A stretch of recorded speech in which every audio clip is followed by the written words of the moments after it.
گھر کے اندر 10 سال سے بڑا بچہ ایک بھی اگر بے نمازی ہے نا، اس کی نحوست سارے گھر میں پڑتی ہے. لہٰذا یہ ہو نہیں سکتا. وہ تھوڑی ہو سکتی ہے، زیادہ ہو سکتی ہے.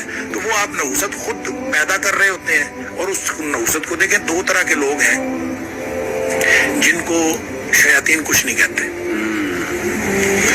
ایک تو وہ جو شیاطین والے کام کر رہے ہیں ان کو وہ کچھ نہیں کہتے. وہ کہتے ہیں یہ تو ہمارے نمائندے تو وہ مزے سے زندگی گزار رہے ہیں. ایک وہ ہے جن کا تحفظ اور پروٹیکشن بہت مضبوط ہے، جو گیپ نہیں دیتے، جو ذکر کے اندر، نماز کے اندر، پاکیزگی کے اندر کسی چیز میں گیپ نہیں دیتے. وہ ان کو بھی شیاطین کچھ نہیں کہہ سکتے. جو ہمارے جیسے ہیں نا، کسی وقت نماز پڑھ لی، کسی وقت چھوڑ دی، کسی وقت پاکیزگی کا خیال کر لیا، کسی وقت ریلیکس ہو گئے، یہ جو گیپ دینے والے ہیں ان کو پھر شیاطین تنگ کرتے ہیں.